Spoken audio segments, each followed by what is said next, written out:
asap tadi berubah wujud menjadi ada sosok makhluk yang tinggi besar, hitam, dengan sorot matanya memerah.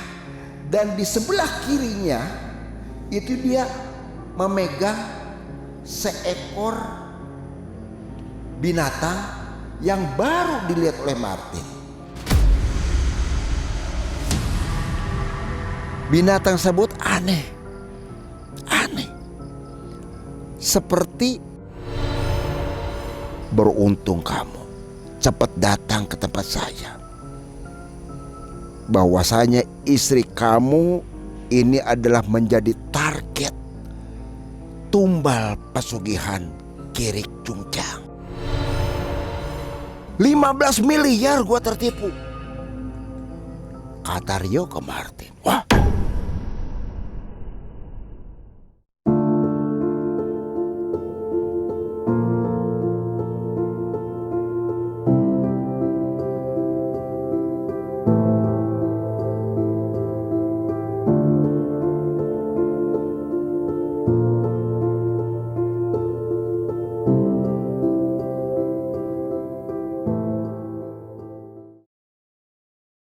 Bismillahirrahmanirrahim. Assalamualaikum warahmatullahi wabarakatuh. Sobat Mengulas Malam dimanapun berada, baik yang ada di alam nyata maupun di alam gaib, semoga kita semua selalu ada dalam lindungan Allah Subhanahu wa ta'ala. Di kesempatan malam hari ini, Abah dan tim dari Mengulas Malam sedang berada di kota Lumpia, kota Wingko-Babat, Bandeng Presto. Tapi malam hari ini Abah ada di salah satu wahana yang sudah terbengkalai, yaitu di Wonderia. 15 November 2007 ada salah satu wahana namanya Tower Flan. 16 korban luka ringan dan luka berat. 2 hari pasca itu, tepatnya 17 November 2007, dari pihak pemerintah Kota Semarang menutup wahana permainan anak-anak dan juga dewasa di Wonderia Kota Semarang ini. Konon katanya di Wonderia ini ada salah satu makom keramat, yaitu makomnya Pangeran Genuk. Dulu saat membuka wahana Wonderia ini, dari investor maupun pihak pemborong telah melakukan satu pelanggaran tradisi yang ada di wahana Wonderia ini sendiri. Dampak dari situ, para penunggu khususnya dari Pangeran Genuk itu sendiri dan juga yang ada di sekitar sini merasa terusik. Sobat Mengulas Malam, di kawasan bekas wahana Wonderia ini, Abah merasakan sesuatu energi. Ini di sebelah kanan, dan di belakang Abah sendiri ini satu getaran, dan rasanya panas ini. Insya Allah kehadiran tim Mengulas Malam beserta Abah sendiri, alhamdulillah ada satu persetujuan, yaitu sudah diizinkan untuk mengambil gambar di sekitar Wonderia di malam hari ini. Sobat Mengulas Malam, Abah tidak akan menceritakan kisah yang ada di bekas permainan atau wahana mainan anak-anak di Wonderia ini, tapi Abah akan mengisahkan salah seorang sobat Mengulas Malam, sebut saja dia Martin. Jadi kisahnya ini kurang lebih sekitar 10 tahun yang lalu. Bila mana dari sobat Mengulas Malam punya cerita kaitan mistis, silahkan dikirim melalui alamat email di bawah ini. Jangan pernah skip tayangan video ini supaya tidak gagal paham. Seluruh nama, karakter serta lokasi sengaja Abah samarkan untuk menjaga satu privasi yang tidak dikehendaki tentunya kelak di kemudian hari.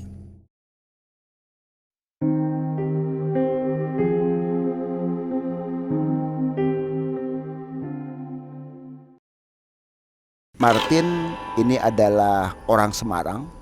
Bercerita kisahnya ini sekitar 10 tahun yang lalu, di mana Martin bekerja kepada salah seorang bos besar, yaitu sebagai bos kontraktor. Dulu menggarap ya ini, namanya di Wahana Wonderia tadi. Tugas Martin kala itu sebagai sopir pribadi. Sebut saja bosnya namanya Rio. Rio orangnya terus terang saja royal, perhatian kepada seluruh karyawan di perusahaan kontraktor yang dipimpin oleh si Rio itu sendiri. Luar biasa. Kebetulan rumahnya Martin dengan bosnya ini yang namanya Rio ini tidak begitu jauh. Berangkat dari mulai pagi kisaran jam 7 dan pulang sore kisaran jam 5. Ada kalanya Martin pun biasa kerja lembur. Maklum, yang namanya bos, terkadang ada beberapa klien ataupun katakanlah rekan bisnisnya yang biasa janjian di luar jam kerjanya si Martin. Kala itu bosnya Rio yang terlihat oleh Martin orangnya sumringah banget, royal, banyak perhatian kepada seluruh anak buahnya. Tapi pas waktu hari Senin, kata Martin, ini melihat wajahnya Rio kok beda dari yang sebelumnya, seakan uring-uringan. Wajahnya ini sering banget kecut, tidak ada ketawa-ketawanya. Martin, kata Rio, antar bapak langsung ke kantor. Jangan langsung pulang lagi kamu, tunggu aja bapak nanti, ya. Bapak gak lama, kata Rio ke Martin. Pintu pun dibuka, pintu mobil, Rio pun masuk. Selama dalam perjalanan, ini Rio terdiam begitu saja. Martin pun tidak berani menegur. Ada apa kejadiannya? Seakan resah dan gelisah melihat wajah Rio dilihat oleh si Martin itu di kaca spion mobil tersebut. Gak lama kemudian, gerik, kaget. Si Martin pun terkaget. Ada apa bos? Oh enggak ada apa-apa. Singkat cerita, nyampelah di kantornya Rio. Rio pun turun, mengingatkan lagi ke Martin, tunggu sebentar, bapak paling cuma beberapa jam nanti di kantor. Oh iya bos. Nah gak lama si Rio pun ini ke kantin, namanya kantin Ibu Isah. Nah Ibu Isah pun terus terang aja sempat melihat perangainya Rio, bosnya itu kok hampir 1 bulan ini kok seperti uring-uringan terus. Kecut yang biasanya dia sendiri mampir ke kantin segala macam, ini kok tumben-tumbenan.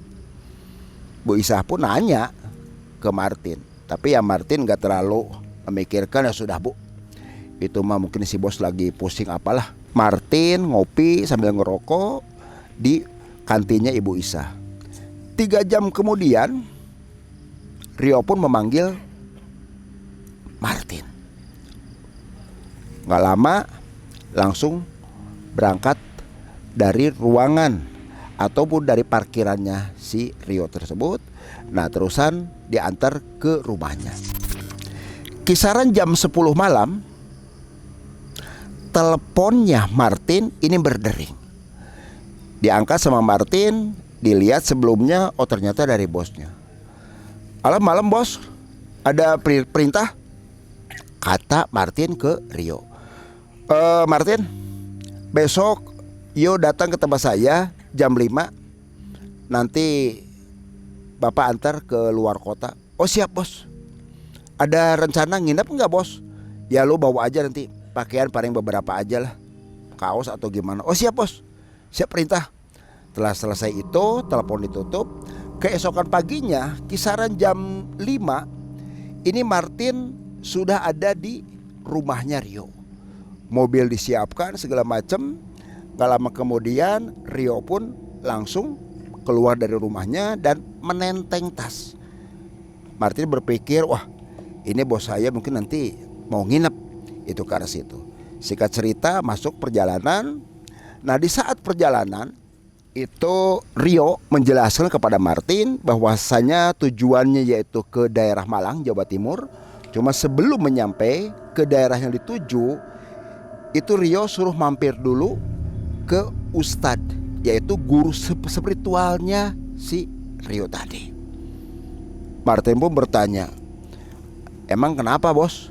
Kok nyampe ke guru spiritual bos sendiri katanya. Terus maksud dan tujuannya mau apa? Kata Martin ke Rio, guru spiritual saya yaitu Abah Kumis.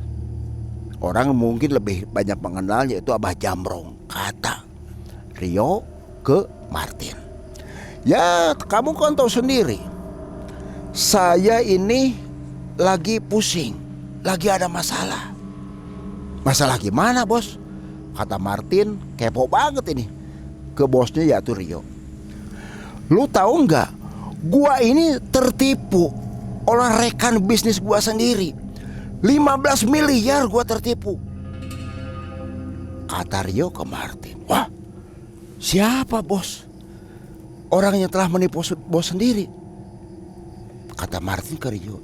Itu si Diki, rekanan bisnis gua sendiri. Perihal pengajuan untuk pembikinan jalan tol. Uangnya dibawa kabur 15 miliar. Gua udah cari-cari itu gak ada. HP-nya pun sekarang sudah gak aktif. Kata Rio ke Martin. Waduh. Terus sekarang?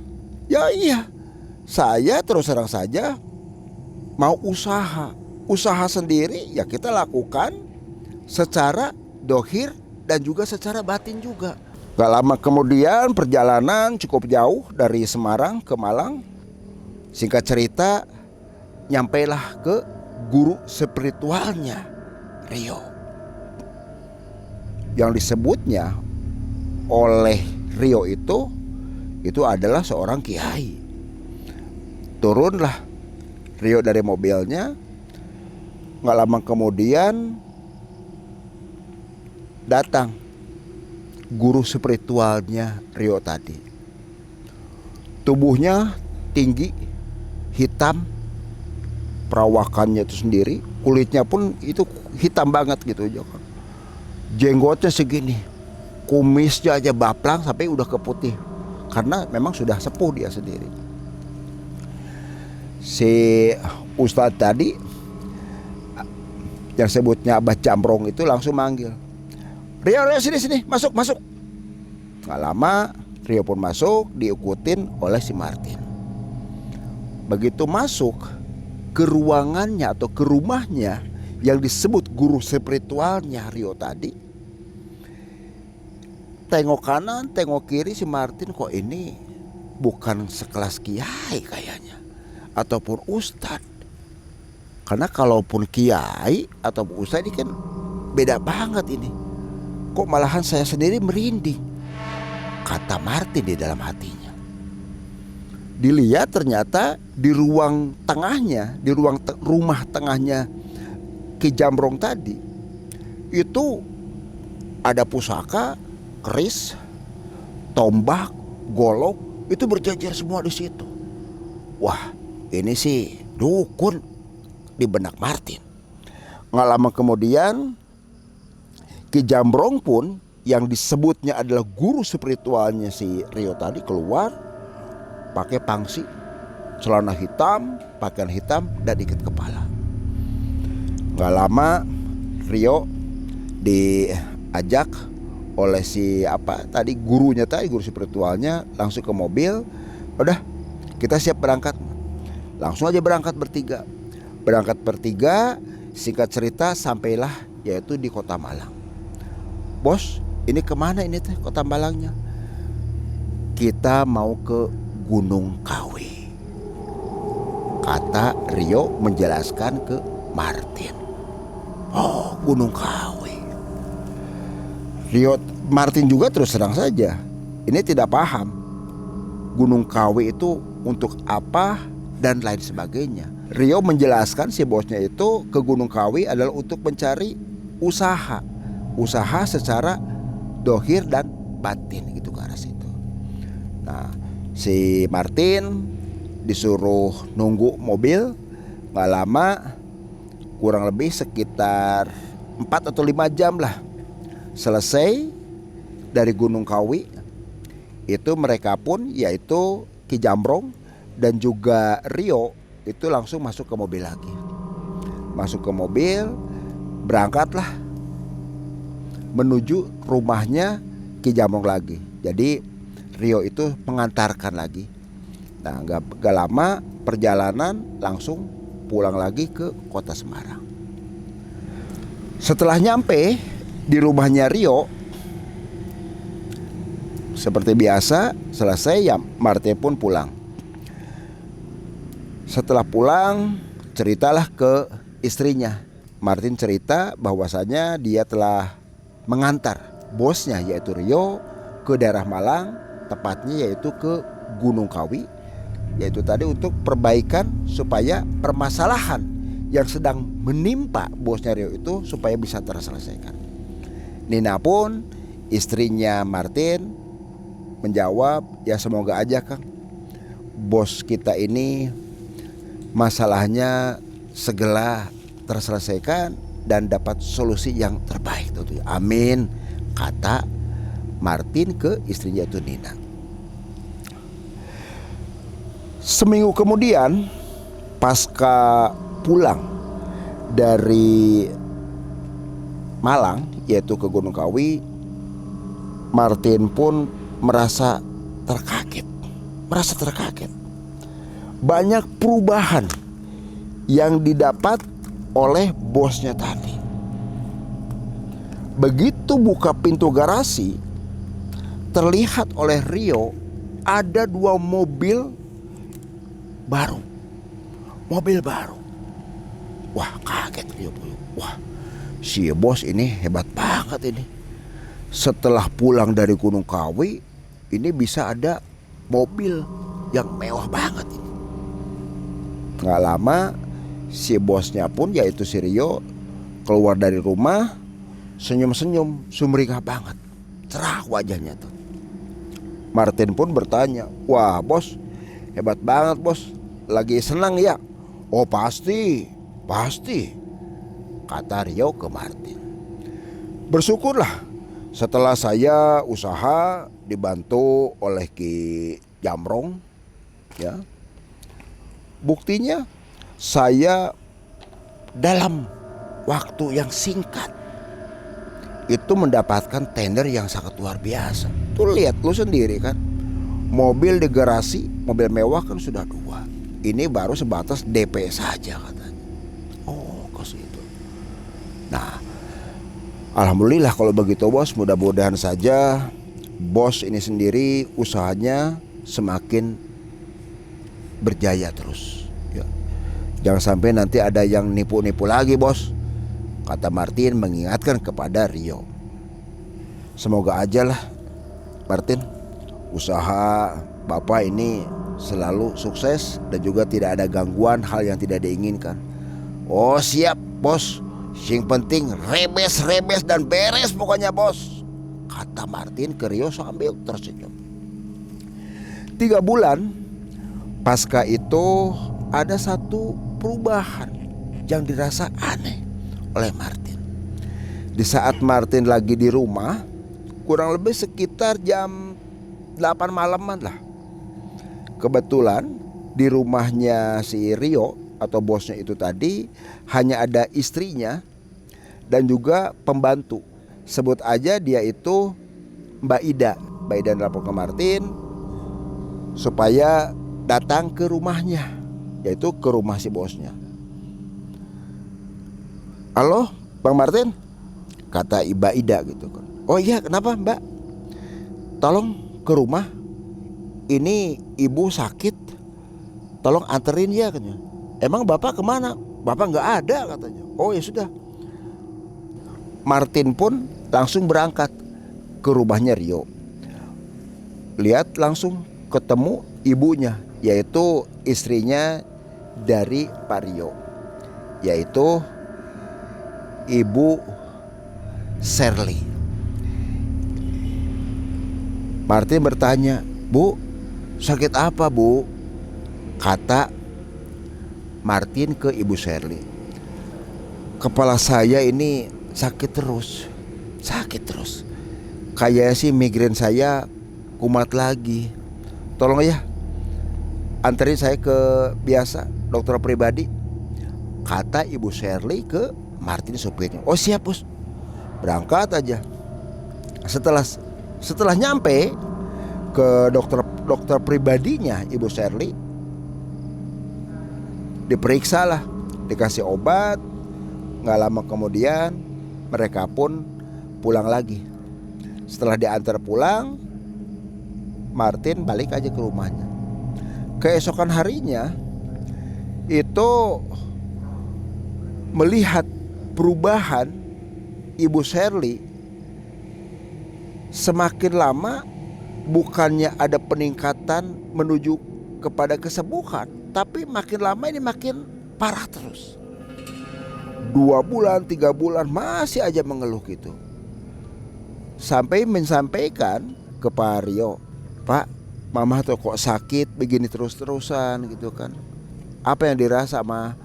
Kepala Mama tuh pusing-pusing terus, mual juga. Waduh, jangan-jangan Mama sedang ngisi ya, kata suaminya itu Rio ke istrinya Shirley. Ah, Bapak bisa aja, Mama kan usia Pak sudah 52 tahun. Masa sih mau ngisi lagi? Anak-anak kita kan sudah pada besar semua, sudah pada kuliah. Ini kan lagi pada di luar negeri semua juga, kata Ibu Shirley sambil tersenyum kepada suaminya itu Bang Rio. Ya sudah, nanti kita periksakan aja lagi lah. Singkat cerita, Ibu Shirley pun dibawa ke salah satu rumah sakit. Dari hasil diagnosis dokter, ternyata Ibu Shirley itu ada riwayat jantung koroner. Diingatkan oleh dokter jangan sampai terlalu kecapean dan banyak istirahat. Setelah jelasan itu dikasih obat. Jangan lupa nih, obatnya diminum sehari 2 kali, pagi dan mau tidur. Diikutin lah. Tapi apa yang terjadi? Sakitnya Ibu Shirley ini tidak ada kunjung menuju kepada kesembuhan. 6 bulan pasca pulangnya Rio dari Gunung Kawi, Ibu Shirley sakit-sakitan. Dan lama kemudian ternyata nyawanya Ibu Shirley pun tidak tertolong lagi. Sakitnya betul-betul parah. Ibu Shirley meninggal dunia. Nah, kebetulan di saat meninggal, suami yaitu Rio pun tidak ada di rumah. Hanya ada pembantunya ya tadi, Ibu Nisa, Mbak Ida. Nelponlah ke Martin. Martin, tolong ke rumah. Ada apa? Ibu telah meninggalkan kita semua. Maksudnya bagaimana? Kata Martin terkaget. Ibu meninggal. Innalillahi wa inna ilaihi raji'un. Jadi Martin beserta istrinya itu langsung tajiah ke rumahnya Ibu Shirley. Nelponlah Martin kepada suaminya, yaitu ke bosnya, yaitu Pak Rio. HP pun tidak aktif kala itu, nggak aktif. Selang beberapa jam kemudian HP-nya Martin pun berbunyi. Ternyata yang nelpon balik itu adalah bosnya, yaitu Pak Rio. Ada apa Martin? kata Rio di balik telepon. Bos maaf, ibu meninggal, kata Martin ke Pak Rio. Ya sudah, Bapak segera balik, urusan meeting di luar kotanya sudah selesai. Oh siap bos, nanti lo jangan balik dulu ke rumah ya, tungguin aja dulu. Oh iya bos, terima kasih. Keesokan paginya Rio pun sudah ada di rumah, melihat jasad istrinya yang sudah terbaring kaku dan sudah di kain kafan segala macam. Singkat cerita, dilakukanlah pemakaman seperti layaknya orang Islam. Kebetulan Rio pun ini melakukan tahlilan. Tahlilan ke-1, ke-2 sampai ke-7 hari. Di saat tahlilan ke-7 hari, Martin ini melihat rumahnya, yaitu di atas. Kebetulan rumahnya bosnya itu 2 tingkat. Dilihat ke atas ada satu sosok bayangan. Ada satu sosok bayangan hitam. Martin pun terus aja terkaget, karena bosnya Rio sedang ada di teras depan bersama para tamu yang sedang melakukan tahlilan. Jadi setelah tahlilan selesai, Martin pun penasaran. Dia langsung ke atas, naik ke atas, melihat sosok bayangan hitam tadi. Dilihat-lihat, kok gak ada. Nah cuma yang jadi penasarannya si Martin, dari awal dia bekerja di rumahnya bosnya itu Rio, ngewanti-wanti bahwasanya tidak ada atau tidak diperbolehkan siapapun masuk ke ruangan atau kamar yang ada di pojok sebelah kiri, karena itu adalah gudang. Nah Martin pun penasaran karena sosok bayangan tadi itu masuknya ke kamar kosong yang konon kata Rio itu adalah gudang. Penasaran Martin pun mendekat, dilihatlah dari lubang kunci. Ternyata ruangan tersebut itu kosong begitu saja, tidak layaknya seperti gudang. Begitu sama Martin dipandang terus, dilihat dari lubang kunci, itu ternyata ada muncul asap. Asap lama-lama asap kepulan tersebut ini menyatu. Nah terusan lagi berubah, asap tadi berubah wujud menjadi ada sosok makhluk yang tinggi besar, hitam, dengan sorot matanya memerah. Dan di sebelah kirinya itu dia memegang seekor binatang yang baru dilihat oleh Martin. Binatang tersebut aneh, seperti kirik tapi panjang, moncongnya seperti serigala. Sorot matanya kirik tersebut itu kebiruan dan mengeluarkan taring. Martin pun terkaget sampai Martin itu terpelanting ke belakang. Bulu kuduk Martin pun merinding. Gak lama kemudian pegangan kunci kamar tersebut bergerak, kotrak. Martin pun semakin ketakutan. Sambil ketakutan, dia turun dari rumahnya Rio yang di lantai 2 ke bawah. Begitu turun, dilihat ke atas lagi, ternyata sosok makhluk yang hitam besar dan membawa kirik tadi pun memandang dengan begitu tajam kepada Martin. Kaget. Gak lama setelah itu, terus terang aja, Martin tidak menceritakan hal tersebut kepada istri maupun kepada pembantunya, bahwasanya dia telah melihat satu sosok di rumahnya si bosnya, yaitu bos Rio, yang tidak diharapkan. Kemudian waktu berjalan kurang lebih sekitar 2 bulan pasca meninggalnya Ibu Shirley, Rio menelpon kepada Martin. Martin, oh iya bos, gimana? Lu ada di rumah tah? Kata Rio ke Martin. Iya bos, kalau nggak sibuk kamu segera datang ke rumah. Oh, siap bos, saya segera merapat.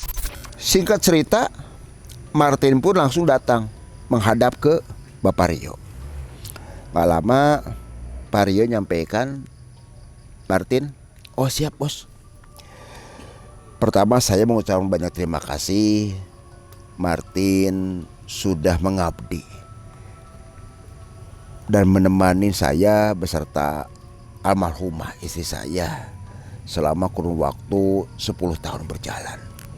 Alhamdulillah, saya pun merasa senang dan bangga punya karyawan seperti kamu, kata Rio ke Martin. Oh terima kasih bos atas kepercayaannya. Tentunya kepercayaan ini saya akan jaga. Nah ini sebagai bentuk penghargaan, apresiasi saya terhadap kamu dan juga keluarga kamu. Ini almarhum istri saya mengamanatkan, menitipkan sesuatu kepada saya, yakni tolong berikan kalung yang biasa istri saya pakai itu buat istrinya kamu, kata Rio kepada Martin. Waduh bos, terima kasih banyak bos. Coba lihat nih. Begitu dilihatkan, kalung berlian semua, berlian. Waduh bos, terima kasih banyak ini atas perhatian bos. Ya tentunya ini saya harus banyak-banyak berterima kasih dan saya siap apapun yang menjadi tugas saya. Tolong kalau ada kesalahan saya ingetin ya bos ya. Oh udah, sama-sama, kata Rio pun ke Martin. Singkat cerita, Martin mau pulang ke rumahnya. Sampai ke rumahnya, berceritalah kepada istrinya. Mah, kata Martin ke istrinya, apa pak? Ini kita dikasih kalung nih dari Bapak Rio. Ini adalah kalung ini adalah peninggalan dari almarhumah ibu, yaitu Ibu Shirley. Begitu diperlihatkan, waduh senang banget tentunya. Ya ini malam itu senang banget. Langsung dipakailah kalung tersebut. Namanya perempuan ataupun istri, begitu mendapat sesuatu, satu perhatian dari suami, merasa bangga. Sampai ya itu tadi, malamnya biasa Martin meminta jatah kepada istrinya Yeni. Di saat Martin sedang berhubungan intim dengan istrinya yaitu Yeni, terkaget jadi sendiri. Itu terijilannya Martin diremet sama Yeni sampai berteriak, sampai batuk, teriak sampai jatuh. Waduh, kenapa sih mah? Ini bapak mau nyampe puncak kok mama udah langsung ngeremet terijilan bapak kan? Ya ini tidak menjawab. Ya udah maafin, kita lanjutin aja lagi. Enggak lah. Enggak, Bapak sudah gak mood lagi, kata Martin ke istri Yeni. Tidurlah mereka. Nah keesokannya beberapa hari kemudian, pasca diberikan kalung oleh bosnya Rio, ini Yeni selalu mimpi hal yang buruk. Dalam mimpinya Yeni, yaitu ada satu sosok yang hadir, tinggi besar, hitam dan berbulu, serta yaitu tadi membawa seekor binatang yang terus terang aja Yeni pun tidak tahu. Tidak tahu. Cuma ya itu tadi seperti hewan guguk ataupun serigala. Tapi ini aneh, panjang banget serigala tersebut.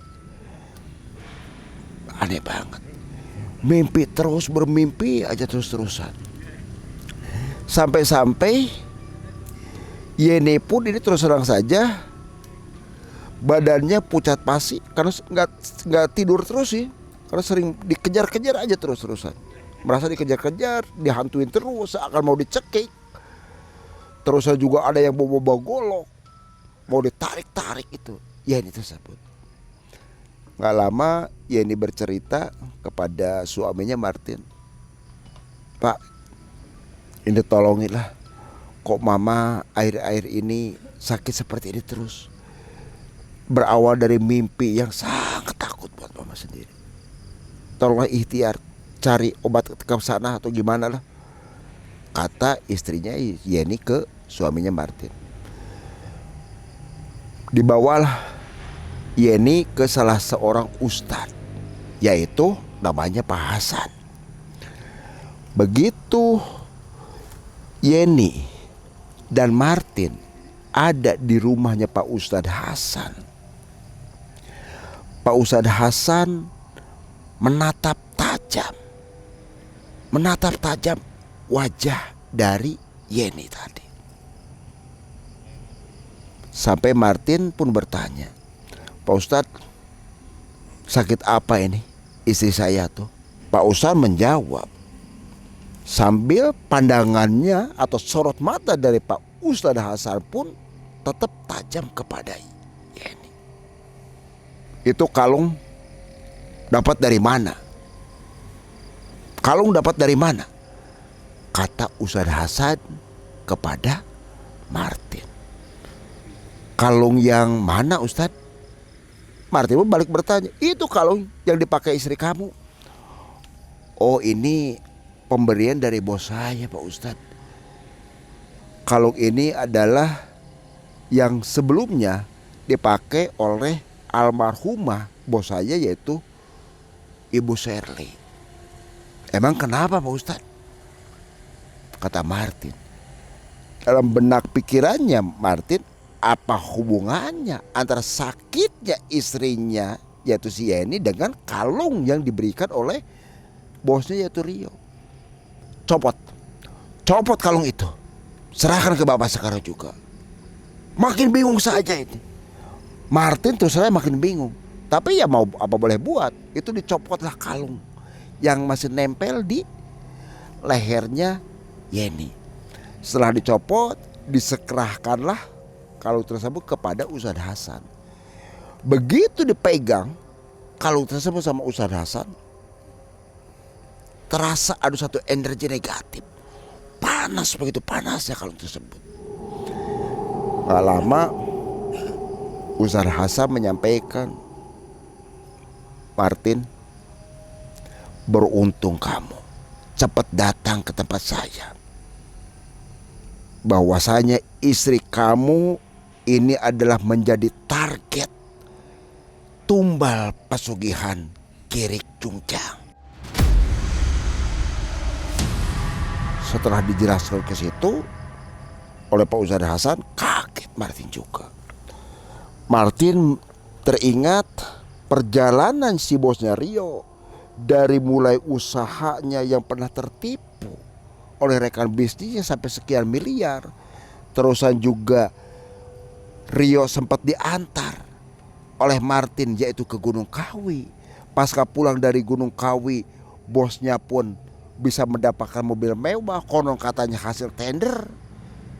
Nah terusan juga sampai istrinya yaitu istri bosnya Ibu Sari sampai meninggal dunia. Ini dikaitkan terus sama Martin. Teringat Martin mengucap, "Astagfirullahaladzim, ya Allah, saya tidak menyangka bos saya yang begitu baik ternyata punya niatan jahat, mau menumbalkan istri saya untuk pesugihannya beliau sendiri." Gak lama Ustadz Hasan membacakan ayat-ayat suci Al-Quran dengan media air putih. Begitu dikasihkan ke Yeni, di saat mau diminumkan oleh Ustadz Hasan, itu Yeni yang tadinya lemah, seakan mau pingsan, itu seakan ada bertenaga yang begitu besar. Rosok banget kalau itu. Sampai-sampai Martin pun suami yang memegang itu terpelanting dan terpental. Yeni berdiri sampai nunjuk kepada Ustadz Hasan. Hei manusia, kamu jangan pernah ikut campur urusan kami di sini, kata Yeni. Ustadz Hasan pun dengan tenang sambil terus dia pun membacakan ayat-ayat suci Al-Quran. Gak lama dari bacaan-bacaan ayat suci Al-Quran, yang terjadi Yeni yang tadinya rosok tinggi segala macam itu lemah dan langsung pingsan. Di saat Yeni pingsan, ada sosok yang keluar dari tubuhnya Yeni tadi, dari ubun-ubunnya, yaitu asap yang hitam dan keluar begitu saja. Ustadz Hasan menyadarkan lagi kepada Yeni, memberikan air. Alhamdulillah, begitu minum air, terlihat wajah Yeni pun yang tadinya pucat pasi segala macam ini sudah mulai segar. Ustadz Hasan mengingatkan kepada Martin, kalung ini nanti kamu buang, berikut pakaian yang istri kamu pakai sekarang ini. Dibuang kemana Pak? Direlung saja ke laut, kata Ustadz Hasan. Jangan sampai nanti kamu dan juga istri kamu ini dijadikan target tumbal untuk pesugihan bos kamu yang namanya Rio. Oh terima kasih Ustadz, kalau begitu saya akan ikutin apa yang menjadikan titah Ustadz. Ya sudah, kamu pulang. Singkat cerita, Martin pun membawa istrinya. Sesampai di rumah, apa yang menjadikan titah oleh Ustadz Hasan diikutin. Kalung Yeni dilepas, nah terusan juga seluruh pakaiannya itu dimasukin berikut kalung ke kantong kresek. Dibuang saja itu ke laut, direlung. Martin pun di rumah berpikir terus-terusan dan selalu mengingat kepada istrinya, "Mah, alhamdulillah ini kalau tidak ada wasilah dari Ustadz Hasan, Mama mungkin sudah tiada ini. Kita sudah tidak berkumpul." Yeni nyampaikan lagi ke suaminya Martin, "Alhamdulillah Pak. Nah kalau kayak begini caranya, Bapak keluar saja lah kerja dari si Rio itu sendiri. Tega banget dia mau mengorbankan kita di sini. Salah kita ini apa selama ini? Kita sudah berbuat baik terhadap bos sendiri. Apa yang menjadi salah? Pokoknya keluar saja." Ya sudah, pokoknya nggak lama Bapak akan keluar. Nah jika cerita, Martin ke rumahnya Rio, ke bosnya. Ternyata Rio pun itu bosnya tidak ada di tempat. Martin hanya menyampaikan kepada pembantunya Rio, "Mbak, kenapa?" Ke Mbak Ida, "Saya mau keluar, izin ya tolong sampaikan ke si bos." "Kenapa mau keluar?" "Nggak, saya pengen ada perubahan hidup lah. Masa tahun-tahunan terus jadi supir terus," kata Martin ke pembantunya, yaitu pembantunya Rio, yaitu Teh Ida. "Ya sudah, nanti saya sampaikan." Singkat cerita, Martin mau pulang. Jadi alhamdulillah, ini rumah yang ditempati Martin sama istri Yeni pun sudah ditawarkan ke orang. 3 bulan kemudian laku, dan mereka pun balik ke rumah mertuanya Yeni. Beli aja rumah di sana. Pasca itu 4 bulan kemudian, setelah menempati rumah baru, rumahnya Martin, dapat telepon dari penjaga kantin bahwasanya pembantunya, yaitu pembantunya Rio, yaitu Mbak Ida, meninggal dunia.